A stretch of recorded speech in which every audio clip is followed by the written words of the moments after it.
Muy bien, entonces vamos a leer primero 2.17 hasta el 3.6 y luego ya empezamos a checar qué onda. Si hacemos un repasito del 2 y luego ya empezamos a checar qué onda. Entonces empiezo yo y vamos acá para donde está de este lado None. Dice versículo 2, capítulo 2, versículo 17. Dice, ustedes han cansado al Señor con sus palabras y dicen, ¿en qué lo hemos cansado? Cuando dicen, todo el que hace mal es bueno a los ojos del Señor, y en ellos Él se complace. O, ¿dónde está el Dios de la justicia? He aquí, yo envío mi mensajero, el cual preparará el camino delante de mí. Y vendrá súbitamente a su templo el Señor, a quien vosotros buscáis, y el ángel del pacto, a quien deseáis vosotros. He aquí viene, ha dicho Jehová de los ejércitos. Pero ¿quién podrá soportar el día de su venida? ¿Y quién podrá mantenerse en pie cuando Él aparezca? Porque Él es como fuego de fundidor y como jabón de lavanderos. Y Él se sentará como fundidor y purificará de plata, y purificará a los hijos de Leví, y los atesorará como a oro y como a plata, y serán los que presentan ofrendas en justicia al Señor. Entonces será grata al Señor la ofrenda de Judá y de Jerusalén, como en los días de antaño y como en los años pasados. 5. Y vendré a vosotros para juicio, y seré pronto testigo contra los hechiceros y adúlteros, contra los que juran mentira y los que defraudan en su salario al jornalero, a la viuda y al huérfano, y los que hacen injusticia al extranjero, no teniendo temor de mí, dice Jehová de los ejércitos. Porque yo, el Señor, no cambio. Por eso ustedes, oh hijos de Jacob, no han sido consumidos. Muy bien, hasta ahí. Ok, entonces la semana pasada o antepasada, ya no me acuerdo bien, estamos platicando acerca de esta cuestión que Dios presenta como no tenemos todos un mismo Padre. Entonces, ¿por qué si todos tenemos un mismo Padre nos portamos deslealmente? Hablando primero de las relaciones que hay como entre el pueblo, que había esta falta de entender la realidad de que el hecho de que Dios sea el Padre de todos nosotros nos llama a comportarnos de una forma unos a otros, ¿sí? Y luego de ahí el versículo o el pasaje de Malaquías empezaba a caminar hacia la parte de esta misma deslealtad, pero dentro del ámbito del matrimonio, ¿sí? Aquí dividimos en 2.17 porque por la estructura del versículo nos marca lo que en el contexto que les mandamos ahí en PDF entendemos como una disputa, ¿sí? Cada vez que Dios presenta algo que el pueblo está haciendo y les dice, ustedes han hecho esto y me están provocando esto, se presenta o se introduce en el libro de Malaquías una disputa. Entonces aquí tenemos en el 17 la disputa que sigue, ¿no? Y es, ustedes han cansado al Señor, ¿sí? Entonces, han cansado al Señor y luego dice, ¿en qué, no? Entonces, en este pasajito que vamos a ver aquí, vamos a estar hablando sobre la justicia. Y en lo abstracto la justicia es un concepto en lo abstracto la justicia es un concepto pues excelente, a todos nos gusta, ¿no? Nos enojamos cuando escuchamos de crímenes que no se resuelven o nos sentimos como muy conmovidos, ¿sí? Nos da como un cierto coraje el escuchar de criminales que salen impunes, ¿sí? O hay como un cierto disgusto cuando vemos a gente que nosotros consideramos que es buena y es castigada por actos de amabilidad, o sea, cosas que nosotros consideramos buenas y que al final ellos tienen que pagar consecuencias negativas de estos actos, ¿sí? Y decimos tú y yo, pues eso es completamente injusto, ¿sí? Pausita. Hola. No se preocupen. Acomódense.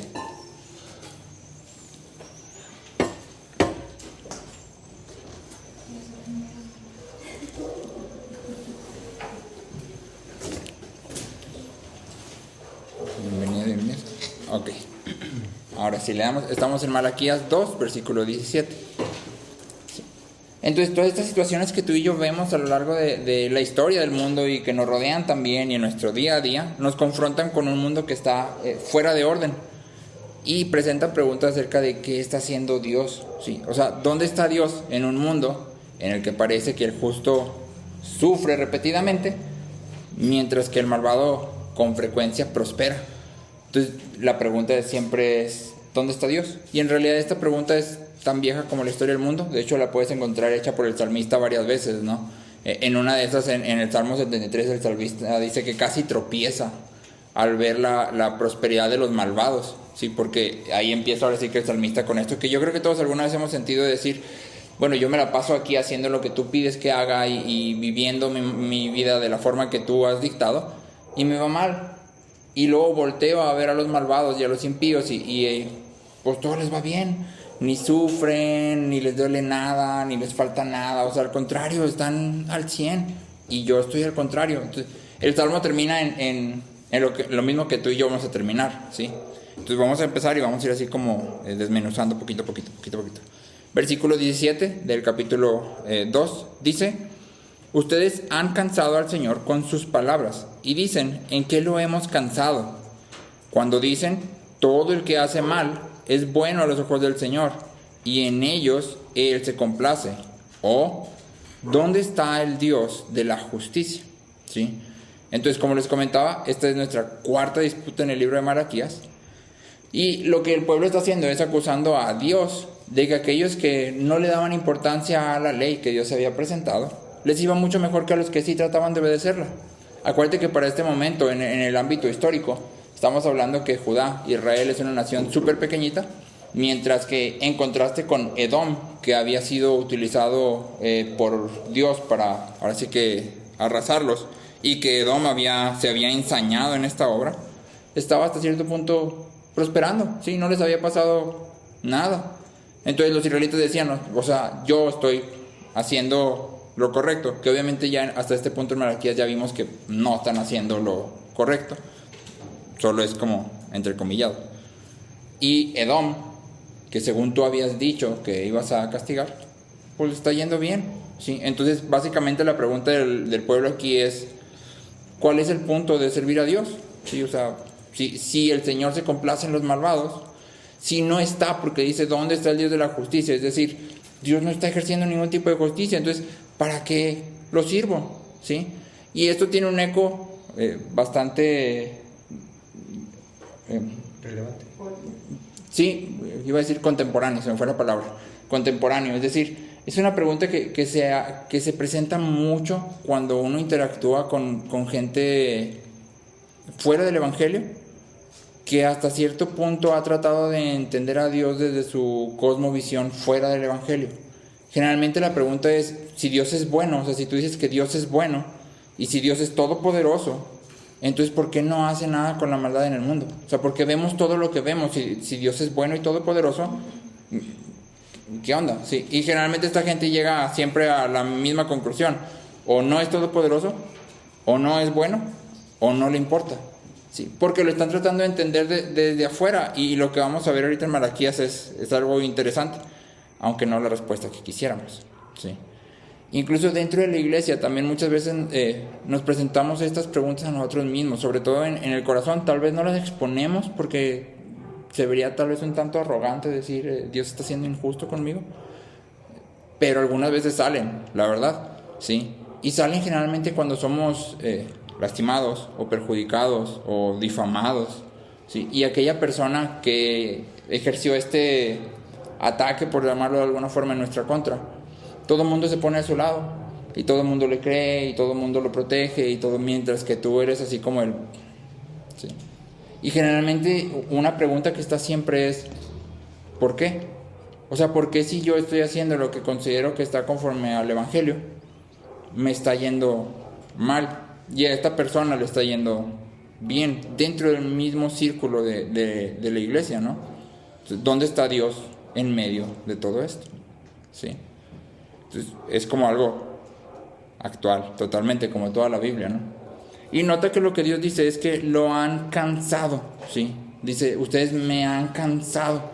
Y es importante entender que cuando usamos esta palabra en referencia a Dios, no estamos hablando de un cansancio como el que tú y yo experimentamos, ¿sí? Ni emocional, ni físico, ¿sí? En Isaías leemos que el Dios eterno no se fatiga, ni se cansa, ¿sí? Entonces no hay aquí una contradicción. Más bien cuando leemos que Dios está cansando, está hablando de que su paciencia está llegando a un fin, ¿sí? Nos acordamos todos de esta parte que dice que Dios es grande en misericordia y lento para la ira.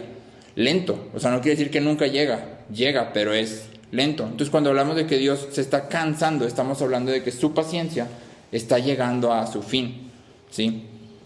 A través de toda la historia de Israel, Dios había mostrado su inmanencia. Acuérdense que hablamos de inmanencia como la característica de Dios, el atributo de Dios de estar en medio de su pueblo. ¿Sí? Decimos que Dios es un Dios trascendente porque está más allá del tiempo, del espacio, de todo. Esto es un ser totalmente independiente de nosotros, pero libremente se relaciona con nosotros, por su voluntad libre se relaciona. A esto le llamamos inmanencia, ¿sí? Que está en una relación personal con nosotros, ¿sí?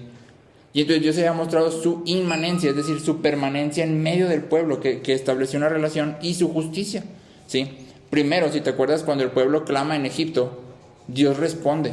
Sí, Dios responde y levanta a Moisés y dice, el pueblo está clamando, ¿sí? Y entonces voy a ir a rescatarlo, ¿sí? Acuérdate, esto es en fidelidad a su pacto con Abraham. Cuando nos regresamos, que estábamos en Gálatas y leíamos que Dios hace el pacto con Abraham, en ese mismo momento donde pasa esta olla humeante por en medio de las mitades de los animales, en ese mismo momento Dios le dice, pero tus hijos, tu descendencia van a estar cautivos 400 años. Entonces, cuando pasa este tiempo en respuesta, en fidelidad a su pacto desde el principio, y el pueblo clama, Dios responde. Y luego Dios les provee, no nada más los saca, sino que les provee de un sistema de sacrificios. Y uno de los puntos esenciales del sistema de sacrificios y de toda la ley moral y toda la ley religiosa, de los ritos de purificación, era que la presencia de Dios pudiera habitar en medio de ellos, ¿sí? Entonces, el hecho de que Dios les haya dado todo esto que tú y yo a veces hoy leemos y decimos, híjole, esto es así como que demasiado, tenía un solo propósito en ese momento, y era que la presencia de Dios pudiera estar en medio de ellos, ¿sí? No era simplemente que Dios los hubiera sacado y los viera desde lejos, sino que les dio la forma de poder estar en medio de ellos, porque Dios no deja de ser santo nunca, ¿sí? Y justo lo vemos cuando estamos leyendo el Pentateuco y se acaba Éxodo, que ya lo habíamos comentado alguna vez, ¿no? Termina Éxodo y lo que vemos es que el pueblo está viendo desde afuera hacia el tabernáculo, pero nadie entra, ¿sí? Y luego entra Levítico, y en Levítico lo que básicamente tenemos es toda la ley, toda la ley. Y luego entra Deuteronomio, Números y Deuteronomio, y ahí vemos ahora sí que el pueblo, o el sacerdote en este caso, entra. ¿Sí? Empezamos a ver la acción del sacerdote entrando y saliendo del tabernáculo, una vez que ya se ha dicho qué es lo que tienes que hacer para poder entrar y salir de la presencia de Dios, ¿sí? Y además les dio leyes, que el propósito de las leyes era darle o traer gloria al pueblo y a su vez a Dios mismo. Entonces, a través de toda la historia, Dios había mostrado esta parte de justicia, de fidelidad, sobre todo hago hincapié en inmanencia, en que estaba ahí en medio de ellos, no era un Dios ajeno a lo que sucedía, ¿sí? Algo que llama mucho la atención es esta cuestión de cuando Dios baja a Sodoma y Gomorra y dice, vengo a ver si lo que se escucha es verdad, como si Dios tuviera que venir a ver, sí, pero habla de que Dios se relaciona de manera personal y directa con su creación, porque Él así lo desea, ¿sí? Entonces, cuando el pueblo sale del exilio, ya después de que pasa todo este proceso, si vamos a Nehemías, en la oración de Nehemías reconoce que todos los problemas que ellos están viviendo son por causa de su pecado, ¿sí? Tanto Nehemías como Esdras dicen, no nos has castigado como merecíamos, ¿sí? Todo esto que hemos vivido es porque nosotros fallamos en hacer lo que teníamos que hacer. Tú has sido siempre justo, misericordioso, fiel. Sin embargo, en este punto, Judá ya era completamente incapaz, que era lo que hemos hablado, ¿no? De reconocer su propia corrupción, ¿sí? El hecho de que aquí, y esto debe de resonar, ¿no? Dios se deleita en los malvados, pero nosotros que somos justos, no nos bendice. E imagínate el grado de ceguera para decir nosotros que somos justos cuando estás ofreciendo, dices que vas a ofrecer el mejor cabrito y ofreces ahí, robas el de tu vecino para llevarlo, ¿sí?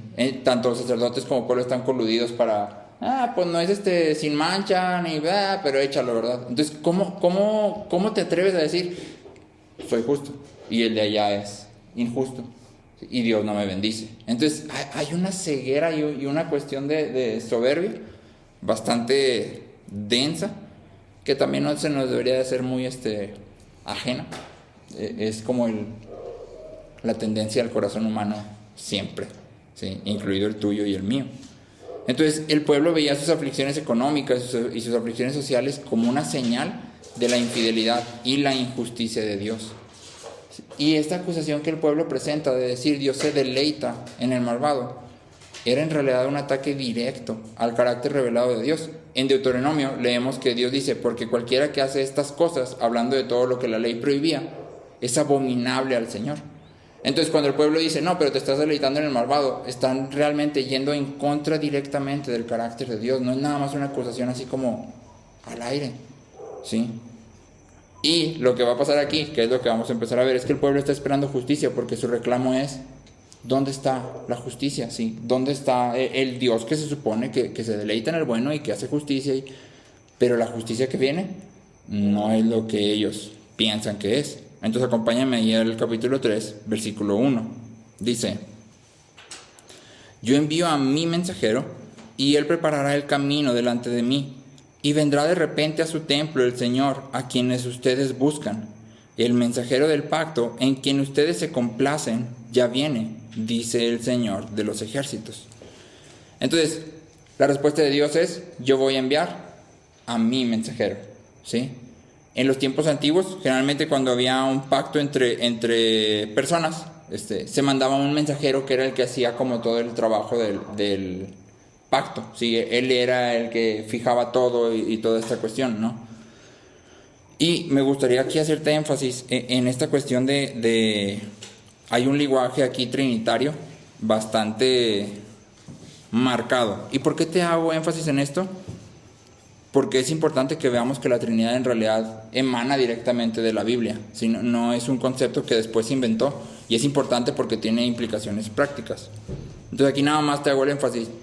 Checa el lenguaje trinitario. Primero Dios dice que va a mandar un mensajero, pero luego equipara a ese mensajero con él mismo. Entonces es como si fuera una persona diferente, pero al mismo tiempo es el mismo, porque dice: voy a enviar a mi mensajero, él preparará el camino, y luego dice: y vendrá de repente a su templo el Señor. Sí, entonces va un mensajero, pero este mensajero es el Señor.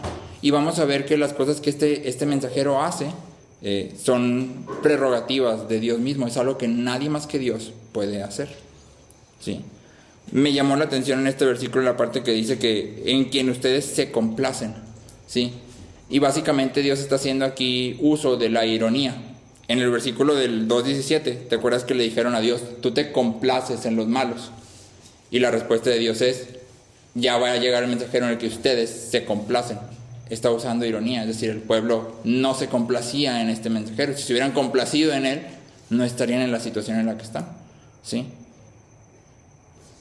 El problema del pueblo, y también el nuestro, es que pedimos justicia sin darnos cuenta de que la justicia es imparcial. Es decir, que digamos: Dios, por favor, sé justo, implica que esa misma justicia nos va a llegar a ti y a mí. Y si fuéramos conscientes de nuestra maldad, no pediríamos justicia, ¿sí? Versículo 2 dice: pero ¿quién podrá soportar el día de su venida? ¿Y quién podrá mantenerse en pie cuando Él aparezca? Porque Él es como fuego de fundidor y como jabón de lavanderos.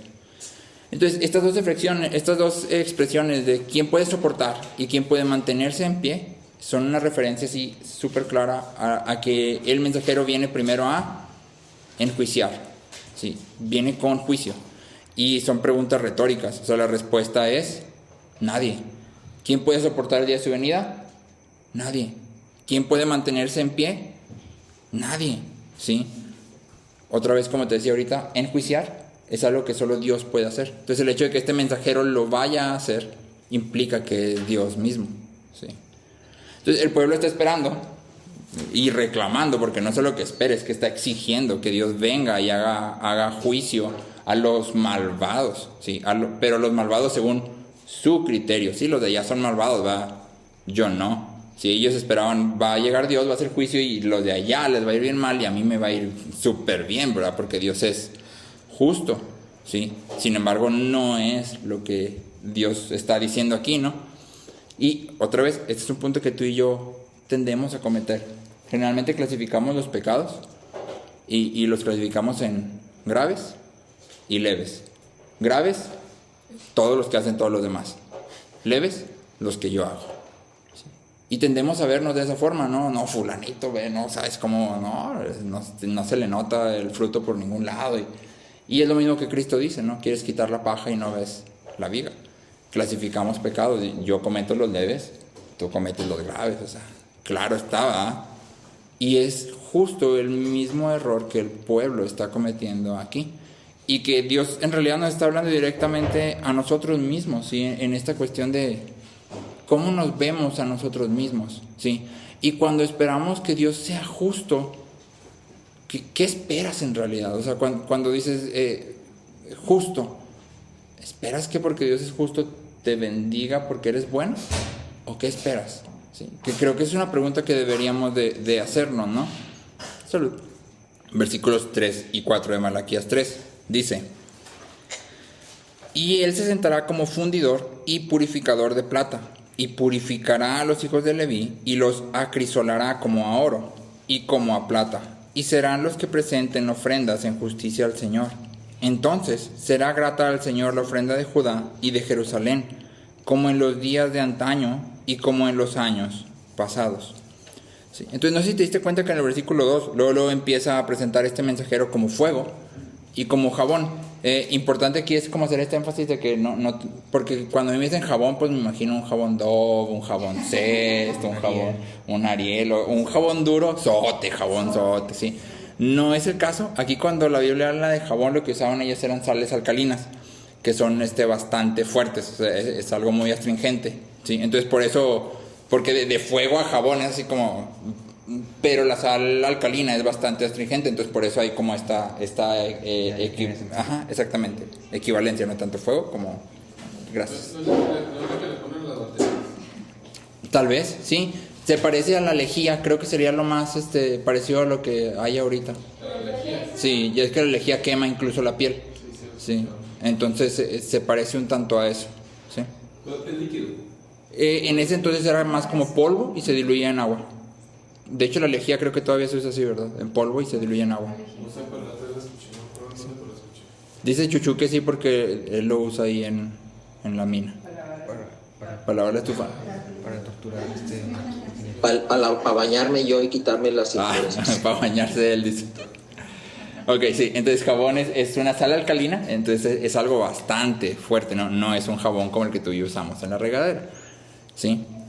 Entonces, estos dos imágenes que presenta aquí, básicamente son dos métodos de purificación, ¿sí? Por fuego y por agua.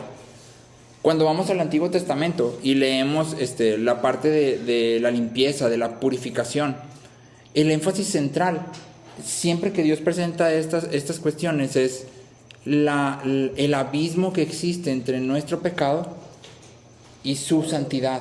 Entonces el pueblo continuamente debía de estarse purificando o lavando. No sé si recuerdas que en el tabernáculo había un lugar para lavarte, ¿sí? Entonces no era nada más porque a Dios le desagradan los gérmenes, que ni siquiera es el caso. El énfasis central es: eres pecador y yo soy santo y no puedo diluir, rebajar, olvidar mi santidad. Entonces, limpiarte es un recordatorio constante de este abismo que existe entre nosotros, ¿sí?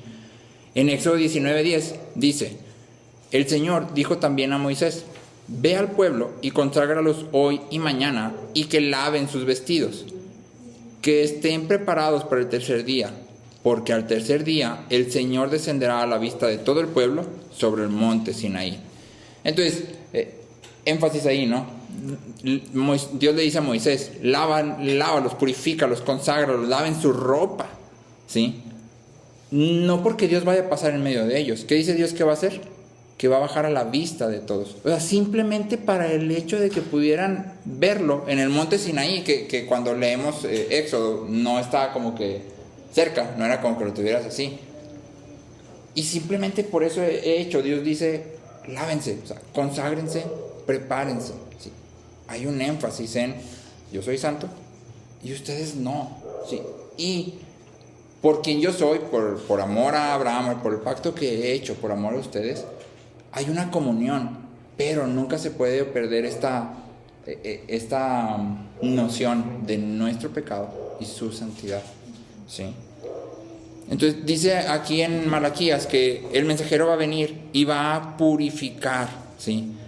Dice que primero va a purificar a los hijos de Leví y luego, si te fijas, avanza en el versículo 4, dice, entonces será grata al Señor la ofrenda de Judá. Es decir, esta purificación empieza por el templo, aquellos que están en el templo, los hijos de Leví entendemos que son los sacerdotes, pero no se queda ahí, sino que se extiende hacia todo el pueblo, ¿sí? Y algo que me llamó mucho la atención es que si te fijas, fíjate bien, dice versículo 3, serán los que presenten ofrendas en justicia al Señor, y luego la que sigue, entonces será grata al Señor la ofrenda de Judá, ¿sí? Estas dos cosas, ofrendas sin justicia y ofrendas gratas, son una reversión directa de todo lo que habíamos estado viendo en capítulo 1 y 2. ¿Sí? Dios iba a tomar todo esto y lo iba a revertir. ¿Sí? Los iba a llevar a hacer aquello que tenían que hacer. ¿Sí? Acompáñame por favor a Jeremías 2:22. Jeremías 2:22. Quien lo tenga lo puede leer, por favor. Dice, aunque te laves con lejía y uses mucho jabón, la mancha de tu iniquidad está aún delante de mí, declara el Señor Dios. Entonces Dios está diciendo, aunque te laves, tú te laves, ¿sí? La mancha de tu iniquidad está aún delante de mí. Entonces, cuando contrastas Jeremías 2:22 con Malaquías, es muy claro que es imposible autopurificarnos, o lo que tú y yo hablaríamos hoy, autosantificarnos, ¿sí? Que yo mismo ejerza la santificación en mí, es imposible. Yo no lo puedo hacer. Y esto es lo que platicábamos cuando empezábamos Gálatas. Solo alguien que es en sí mismo y por sí mismo santo puede santificar, ¿sí? Nadie más lo puede hacer. Entonces, si queremos que el resultado de esta purificación sean ofrendas gratas en justicia, solo una persona lo puede hacer, Dios, ¿sí? Uno de los comentaristas que leía, y me gustó, dice que en este tiempo, la forma en que supongo que también ahorita, si no hay tantas máquinas, el purificador de plata sabía que había terminado, era cuando podía asomarse en el crisol y ver su imagen reflejada totalmente en la plata líquida. Cuando su imagen se veía sin distorsión, entonces había terminado de purificar. Así que la plata se convirtió en un espejo llano, plano. Entonces había terminado de purificar la plata, podía ahora sí pasar a lo que seguía. Y eso me gustó porque obviamente es una analogía bastante clara de lo que Dios hace con nosotros, ¿no? Ir formando la imagen de Cristo en nosotros. Esa es la purificación, la santificación que ejerce el Espíritu Santo en nosotros, ¿sí? Ahora, hay un contraste bien fuerte entre estos dos versículos 3:4 y el 5. Sí, porque en esto, si te fijaste, 3:4 dice, se sentará como fundidor y purificador. Y su propósito es purificar, ¿sí?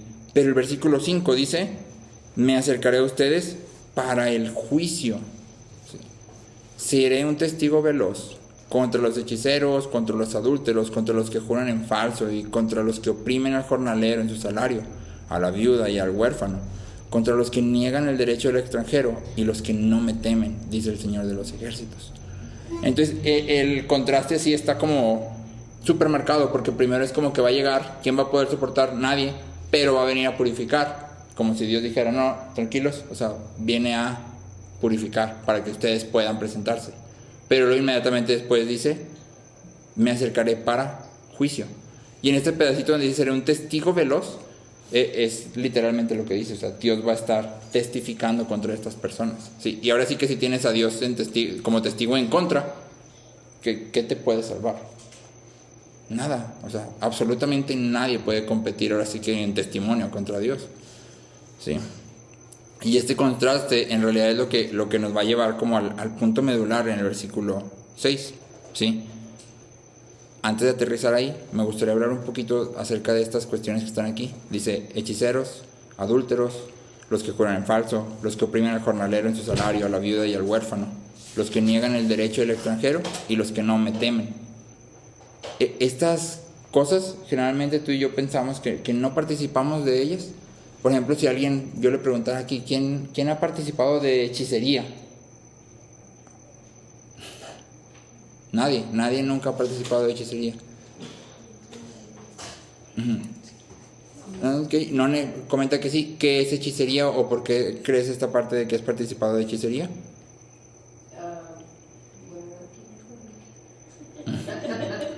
No, bueno, por ejemplo, la lectura de cartas, no para mí, pero ahí, sí llegué a ir. Y en hechicería, pues algunos, ¿cómo se llaman? Algunos rituales, por ejemplo, que mi mamá nos llevaba a que nos hicieran limpios. Sí. O sea, no lo hice yo directamente, o sea, no fue que yo fuera consciente y que yo decidí hacerlo, pero sí he participado porque... Corría ahí en tu porque familia. Sí, eso es una limpia. Sí, lo hacían con diferentes cosas, con hierbas, con esa piedra blanca. Ya, demasiada información. Bueno. No queremos saber. Con huevo no. Ah, con huevo no funciona. Esas eran como... Apúntale. No he participado en hechicería. Ok, entonces generalmente conectamos la hechicería con esto, ¿no? Lectura de cartas, rituales que sean sobrenaturales. Pero cuando venimos a la Biblia, la definición de hechicería es fundamentalmente el intento de controlar el mundo físico y espiritual, intentar manipular los poderes sobrenaturales para que nos sirvan. Y tú vas a decir, yo nunca lo he hecho, pero la verdad es que sí lo hemos hecho. O sea, cuando lo defines así, todos hemos caído en esto, ¿sí?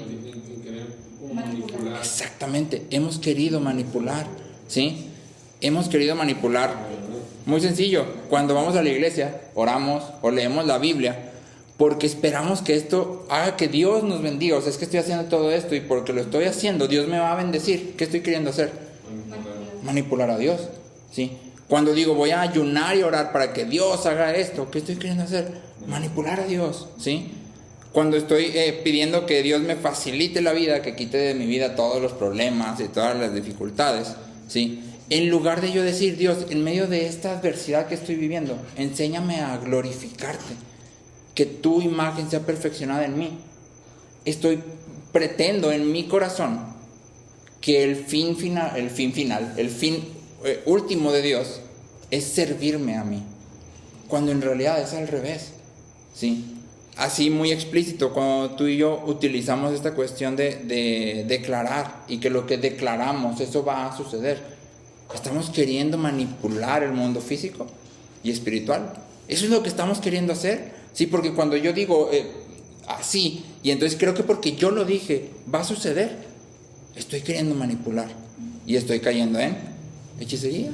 Esta es la definición bíblica de hechicería. No nos vayamos más lejos, ¿verdad? Que Adelante. realmente lo hacemos, pero a fin de cuentas sí lo hacemos, ¿no? Con ignorancia, pero Exacto. Sí está muy grave. Exacto, y por eso yo les decía, todos hemos caído, por lo menos los que yo conozco aquí de cerquita, sé que hemos caído en eso, no a propósito, porque sin raspar, pero porque por ignorancia, más chicharrones que otros. No, hemos caído por ignorancia, porque no sabíamos, porque era lo que creíamos que funcionaba, ¿sí? Sin embargo, ahora sí que como lo estamos viendo en Malaquías, Cristo vino a purificarnos. Y en eso incluye el llevarnos a la verdad. Hey, por ahí no va, ¿sí? Por ahí no va.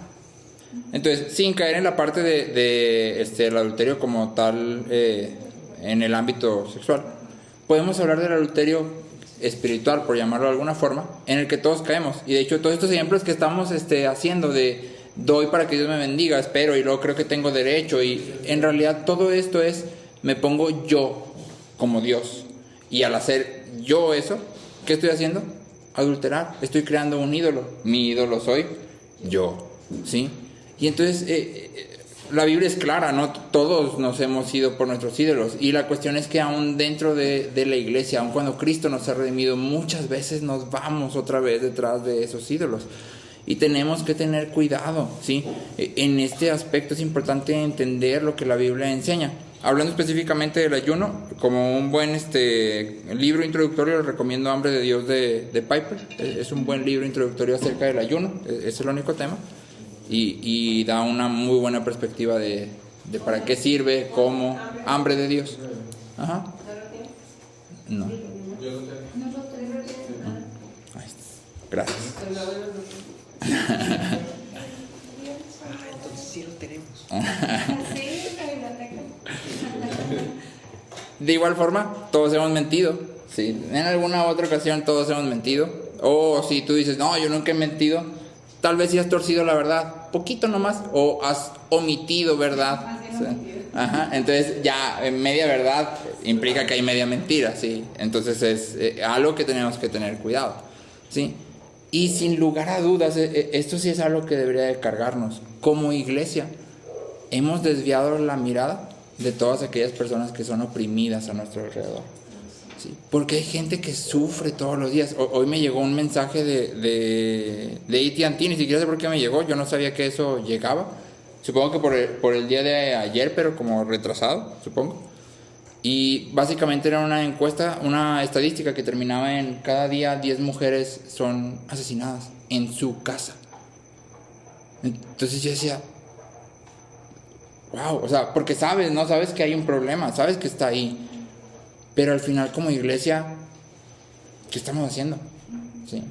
Y entonces caemos en esto mismo que estaba haciendo el pueblo, ¿no? Oprimían al jornalero, a la viuda, al huérfano, ¿sí? Le negaban el derecho al extranjero. Recuerda que todos estos tipos, viuda, huérfano, extranjero, el trabajador, todos estos eran personas que Dios había puesto en alta estima dentro del pueblo. Si no porque fueras un jornalero valías menos, no porque fueras viuda o huérfano o extranjero, tenías menos derechos. Al contrario, la ley de Dios protegía a estas personas, les proveía y esperaba que el pueblo reaccionara a su necesidad de manera positiva, ¿sí? Entonces, ahora sí que en esa parte yo creo que nadie dentro de la iglesia podemos decir, no, yo nunca he hecho eso. Creo que todos como iglesia hemos hecho la vista, ahora sí como dicen, gorda.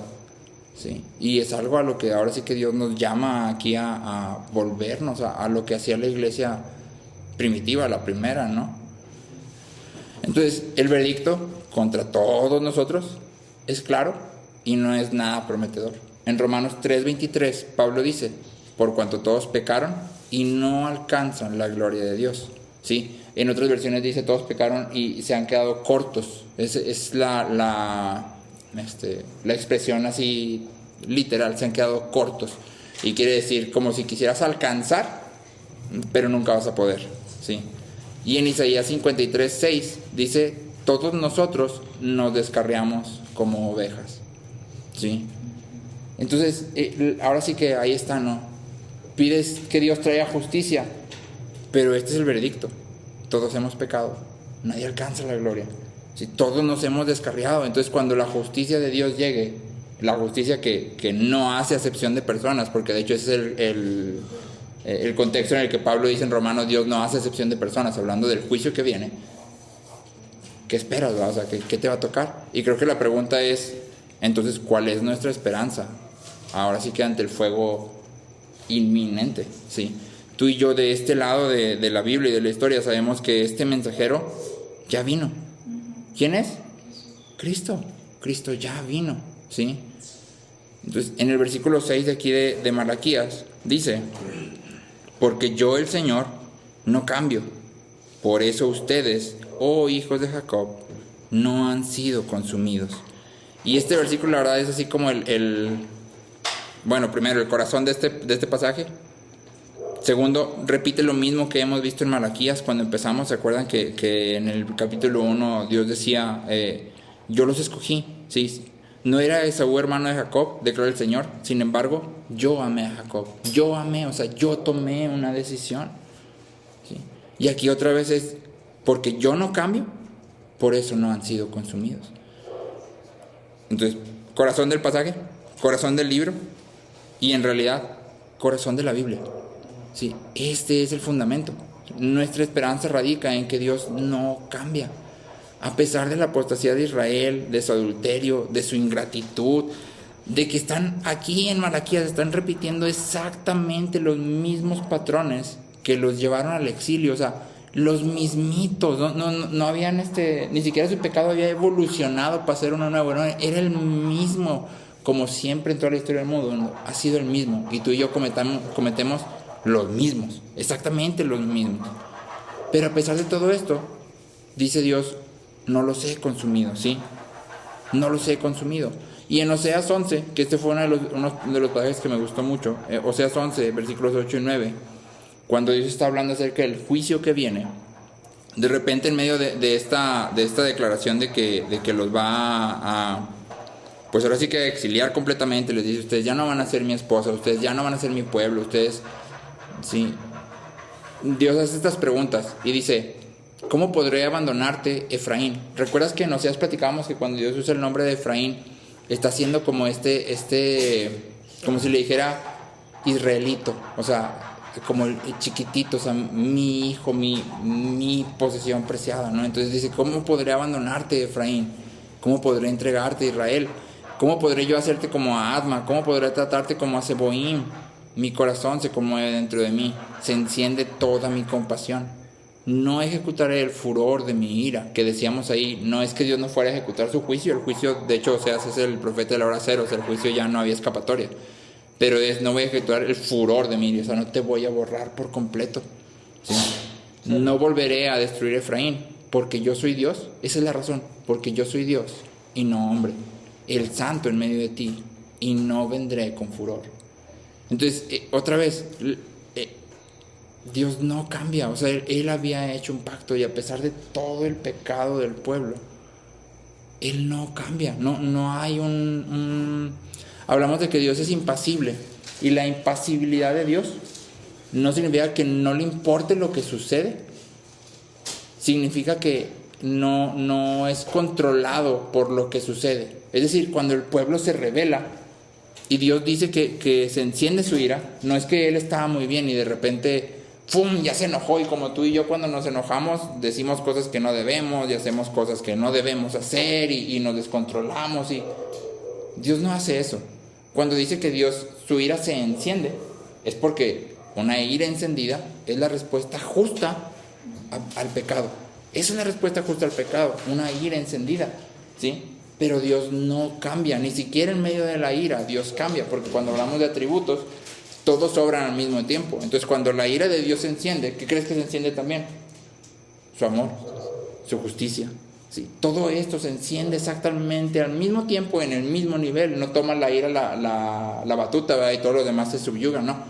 Todos están funcionando al mismo tiempo, ¿sí? Entonces Dios no cambia y realmente esta es nuestra esperanza. Si nos vamos a Salmos 89, versículos 3 y 4, Dios dice, yo he hecho un pacto con mi escogido, he jurado a David mi siervo, estableceré tu descendencia para siempre y edificaré tu trono por todas las generaciones. Entonces, otra vez, y esto es así como que tomando el argumento de Pablo en Gálatas, ¿no? Te fijas que dice, estableceré tu descendencia, ¿sí? Misma palabra que Pablo toma en Génesis, tu semilla, tu simiente. No plural, singular. ¿Por qué? ¿De quién está hablando?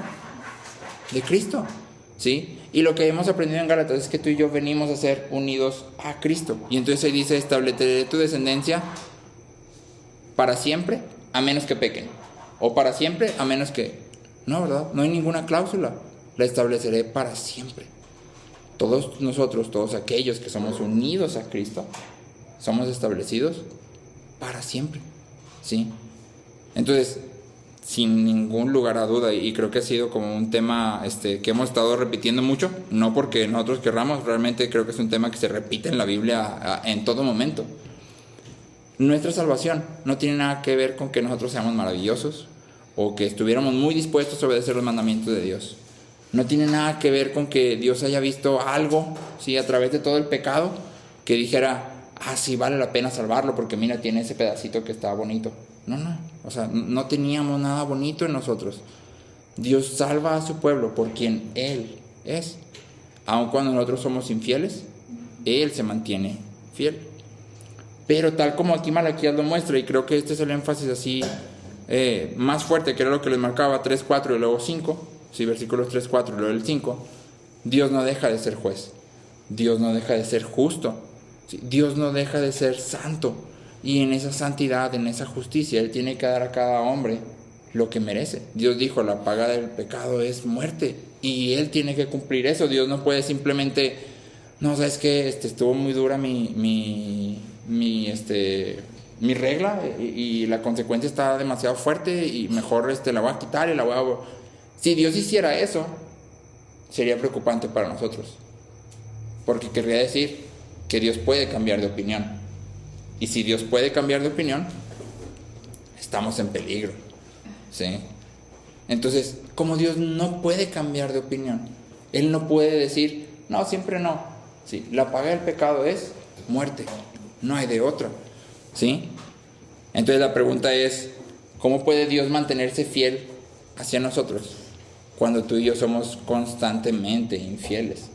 ¿Cómo puede seguir siendo justo y santo al mismo tiempo que se relaciona contigo y conmigo? ¿Sí? Y no nada más se relaciona, porque en 1 Corintios Pablo dice claramente que el Espíritu de Dios habita en nosotros. ¿Sí? No sé si recuerdas 1 Corintios 10, donde Pablo habla de que somos cuerpo, ¿sí? Hablando de la iglesia y luego hablando individualmente, ¿sí? Y dice que el Espíritu de Dios habita en nosotros. Entonces, otra vez, la inmanencia de Dios no es solo un Dios que nos ve desde lejos, habita en nosotros. ¿Y cómo puede hacer esto, siendo que tú y yo somos, como decía Pablo, de los pecadores? El primero, yo gano, o sea, a pecar, yo gano, ¿sí? Y la clave en realidad está en el mensajero, ¿sí? Como siempre, ¿verdad? Siempre que presentamos una pregunta difícil, la respuesta es Cristo, ¿sí? Exactamente, aunque suene cliché, Cristo es la respuesta. ¿Cristo es la respuesta a qué? A cómo Dios puede relacionarse con nosotros, a cómo podemos ser salvos, a cómo podemos ser santificados, ¿sí? A cómo podemos encontrar identidad, propósito, esperanza. O sea, Cristo es la respuesta, ¿sí? Entonces, este mensajero no nada más viene a juzgar, como vimos, sino que también viene a purificar. Y en última instancia, o sea, el fin de este mensajero es en realidad sellar el pacto de Dios con Abraham. ¿Te acuerdas que en Gálatas veíamos cuál era el pacto? ¿Cuál era el pacto de Dios con Abraham? ¿Qué era lo que le había prometido? ¿Cuál era la promesa incluida? En él serían benditas todas las naciones, que dijimos implica justificación por fe, ¿sí? La promesa a Abraham era justificación por fe, es decir, justificación por algo que tú no hiciste, ¿sí? Entonces la única forma en que es posible que tú y yo pasemos por este fuego y que nos echen esta lejía y que no seamos consumidos, quemados, comidos, es que Cristo haya pasado primero por ahí mismo y haya recibido todo el furor de ese juicio. Algo que me llamaba la atención hace un tiempo era que cuando vemos la muerte de Cristo, no sé si yo lo he mencionado, cuando se va acercando a la cruz, recordamos esta escena donde Cristo dice que su sudor era como gotas de sangre. Y uno de los autores decía, ¿por qué Santiago, Esteban, Pablo, Pedro, o sea, todos los apóstoles que vemos después en la historia, mueren felices?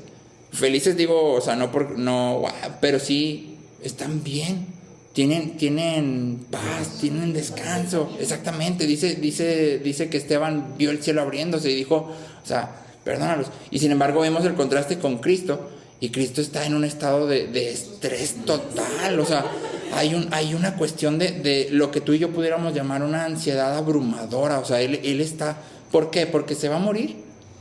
No, o sea, el estrés y ahora sí que esta expectativa de terror, porque era lo que estaba sucediendo, era el juicio que iba a soportar, no era la muerte.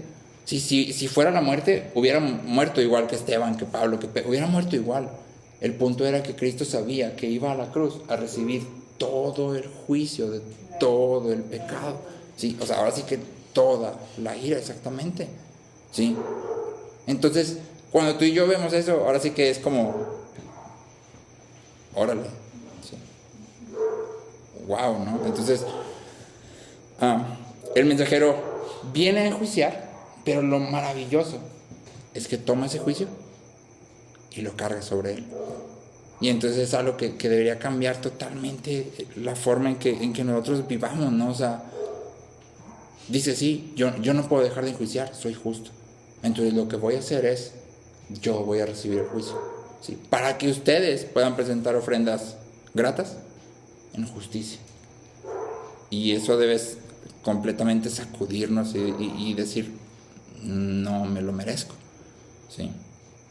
Entonces hay como 4 puntos, o 5, la verdad no me acuerdo, en donde me gustaría aterrizar este tema de Malaquías. Y el primero es, al principio presentamos una pregunta: ¿por qué hay injusticia en el mundo? ¿Por qué estamos rodeados de tantas situaciones malas en las que parece que Dios no actúa? ¿Sí? ¿Por qué suceden tantas catástrofes y todo esto y pareciera que Dios simplemente no le interesa, no está? ¿Sí? Mala noticia. En realidad la Biblia no nos da una respuesta clara a por qué Dios hace esto. O sea, lo único que nos dice es, Dios es bueno. Y lo que nos queda a nosotros es confiar en que Dios es bueno, ¿sí? En medio de todo esto, Dios es bueno. Sí, quiero hacer aquí la aclaración. No es que Dios haya diseñado todo esto. Es decir, cuando Dios crea el mundo, no crea el mundo para que haya huracanes, tsunamis, terremotos. Sí, recuerda que todo esto, incluido con la enfermedad y toda la maldad del hombre descontrolada, entra a causa del pecado. Todo es un resultado del pecado, sí, de la caída. Sin embargo, en medio de esto, otra vez no se ve que a Dios no le importa. Hay un plan que tú y yo no alcanzamos a entender y que lo que nos toca es confiar en que Él es bueno. Lo que sí nos dice la Biblia es acerca de la injusticia que nos sucede a nosotros, ¿sí? Cuando tú y yo volteamos y vemos injusticia en nuestra vida, es decir, me trataron mal, hicieron algo que no debían, están queriendo encajarme el diente, pasarse de lanza, o sea, es injusto, todo esto es injusto que me regañen, es injusto. Aria de repente la regañamos y se molesta, y es que es muy injusto. Yo creo que no entiende todo el concepto de injusto, o sea, no sabe qué significa, pero es la palabra, ¿no? O sea, y lo que me llama la atención es de dónde la sacó y cómo sabe que la puede conectar ahí, ¿verdad? O sea, entonces, cuando tú y yo veamos esto y digamos, es que es injusto, quiero decirte que sí es injusto, muy injusto, pero lo injusto es que seas salvo por algo que tú no hiciste. Eso es totalmente injusto. Sí, lo injusto es que lo que Cristo vivió en su perfección, en su cumplimiento perfecto de la ley, o sea, todo esto, que se te atribuya a ti, que se me atribuya a mí, así, nada más porque lo creo, eso sí es bien injusto, muy, muy injusto, ¿sí? Y cuando tú y yo volteamos a ver esta obra, todo lo demás que pudiéramos considerar injusticia debe de ser silenciado, o sea, es irrelevante. Soy salvo de una manera injusta, ¿sí? Alguien más tuvo que pasar lo que yo debía haber pasado. Entonces, cuando sintamos que alguien es injusto conmigo, o considere que mi situación es injusta, debemos recordar esta obra, ¿sí? Esta cuestión de, hay una situación en mi vida que claramente es injusta. Soy salvo por fe, por gracia. Claramente es injusto, ¿sí? Alguien que no pecó, que nunca falló, que además lo tenía todo, porque Filipenses lo dice, ¿no? No estimo ser igual a Dios. Entonces, que alguien así haya venido a pasar por lo que yo tenía que pasar y hacer lo que yo no puedo hacer, totalmente injusto, ¿sí? Segundo punto. Perdón. Puedes como resumirme el punto. ¿En una oración? Ajá. Cuando consideres que tu situación es injusta, recuerda que en efecto es injusta. Estás siendo considerado o contado justo cuando bajo ninguna circunstancia lo eres por ti mismo. Es injusto.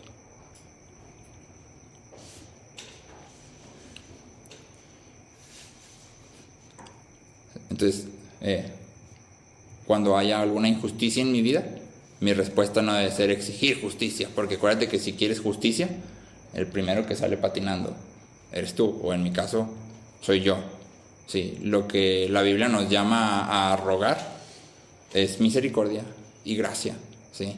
En su momento Cristo vendrá y traerá justicia, y como decía Lutero, lo único que me va a hacer estar de pie ante la presencia de Dios es que estoy revestido de Cristo, que estoy tomado de su perfección, no de la mía. ¿Sí? Segundo punto, Cristo vino más que a solo rescatarnos de la paga de nuestro pecado. Cristo vino más que a solo rescatarnos de la paga de nuestro pecado.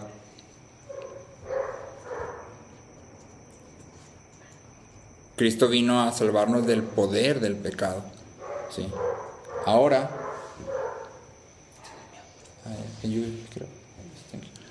podemos presentar ofrendas gratas, ¿sí?, en justicia. ¿Cuáles ofrendas? En Romanos 12:1 dice: por tanto, hermanos, les ruego por la misericordia de Dios que presenten sus cuerpos como sacrificio vivo y santo, aceptable a Dios, que es el culto racional de ustedes. ¿Sí? Entonces, ofrenda que puedes presentar: tu cuerpo. ¿Cómo presento mi cuerpo? Sometiendo mi cuerpo a la voluntad de Dios, al Evangelio, a lo que Dios ha revelado en su Evangelio. O sea, creo que lo hablamos esta semana el domingo, ¿no? Básico, alimentación, ejercicio, cuidado, todo eso, ¿no? Un poco no tan básico. ¿Cómo desgasto mi cuerpo? En relación con la iglesia, en relación con el Evangelio, en relación con lo que me rodea, en relación con mi comunidad. Sí. Y me gusta esta parte final, que ahora que mi mamá nos comentaba de esta parte de la hipnosis, era como un énfasis muy marcado, ¿no? Es el culto racional. Sí. Tenemos que tener una fe razonable, es decir, debemos de ser capaces de explicar lo que creemos. ¿Sí? Pedro dice: santificad a Cristo en vuestros corazones, ¿sí?, sabiendo presentar defensa. ¿Sí? Esa es una forma de santificar a Cristo en nuestros corazones, el poder presentar defensa de nuestra fe, poder explicar por qué creemos lo que creemos y qué significa y cómo se vive. ¿Sí? Y en 1 Corintios 10:31, que este es más abierto, dice: entonces ya sea que coman, que beban o que hagan cualquier otra cosa, háganlo todo para la gloria de Dios. ¿Qué sacrificios podemos presentar ante Dios ahora que Cristo nos ha librado del poder del pecado? Todos. Empiezo con mi cuerpo y mi razonamiento y termino con lo que dice aquí Pablo. Entonces ya sea que coman, que beban o que hagan cualquier otra cosa, háganlo todo para la gloria de Dios. ¿Sí? Entonces, el fruto es la evidencia de que hemos venido a Cristo, de que hemos sido purificados y que nos encontramos en un proceso de santificación. Aquí, lo práctico para ti y para mí, como decía ahorita Selene, es: examinémonos. ¿Sí? Seamos críticos de verdad, cada día decir: ¿está mi vida dando fruto? O sea, ¿de verdad mi vida refleja a Cristo? ¿Sí? Y lo conecto con lo que veíamos en Malaquías 2, ¿no? Decíamos: ¿quién es el mejor juez para saber si mi vida está dando fruto o no? Mi familia. ¿Sí? Mi esposa o mis hijos o mis hermanos o mis papás. Ellos son los mejores jueces. Si afuera todo el mundo dice que eres un cristiano ejemplar, pero en tu casa no eres, ten por seguro que no eres. ¿Sí? Entonces, cada día debemos de examinarnos y decir: estoy dando fruto, o sea, todo esto que estoy haciendo lo estoy haciendo para la gloria de Dios, todas estas decisiones que tomo están glorificando a Dios, todo esto que estoy caminando, proponiendo, desarrollando, está encaminado con el Evangelio, como decíamos en Gálatas, está ortoandando con el Evangelio. ¿Sí? 3, si eran 4 ya ver. 3, la santificación es inevitable para el que está en Cristo. La santificación es inevitable para el que está en Cristo.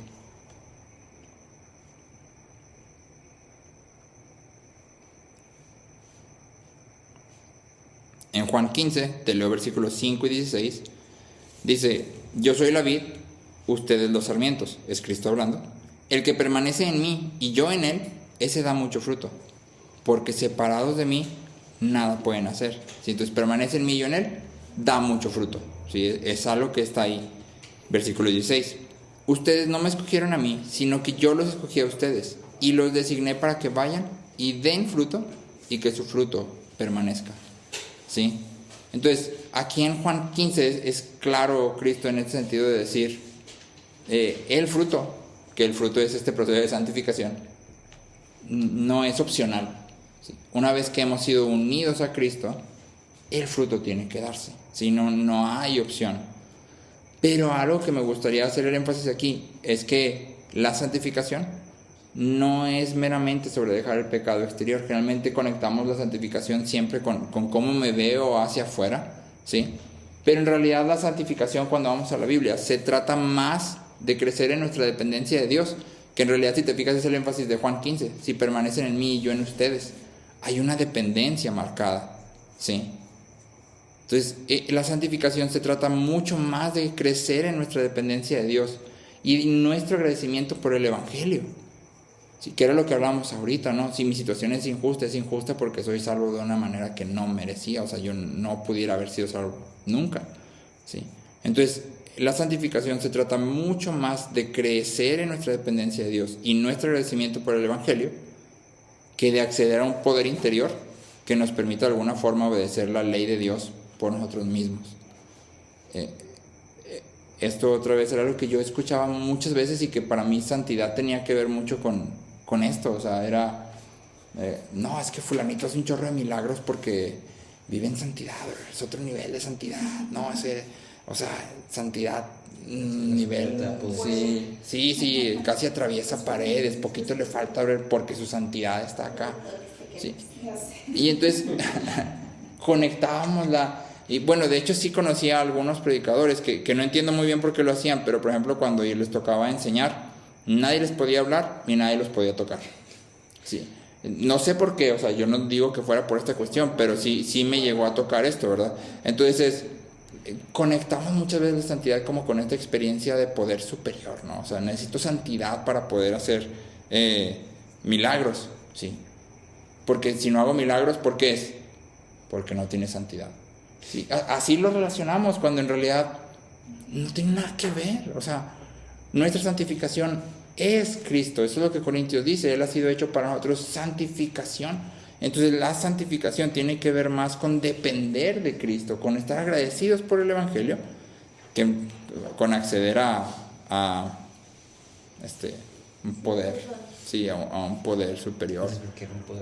O también hago el énfasis a un estilo de vida en el que ya no pecas, porque aunque suene radical, existe una línea de cristianismo bastante fuerte que esto es lo que enseña, ¿sí? Que hay una vida superior, así se le llama, una vida superior en el que accedes a un poder del Espíritu Santo en el que ya puedes vencer el pecado, o sea, puedes vivir en obediencia. Sí.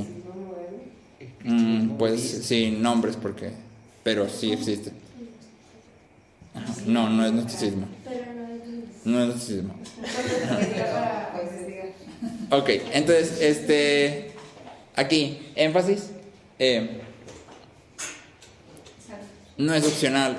La santificación, el depender de Dios, el estar agradecidos por el Evangelio, el reconocer que en medio de mi pecado Dios me sigue amando y que de hecho mi pecado es la evidencia más fuerte de que dependo de Él. O sea, el día que peco, sí, Salmo, ¿no? El día que peco yo en ti confío, pero es el día que temo, yo en ti confío, es el día que peco, no digo, no, Dios ya no me va a amar.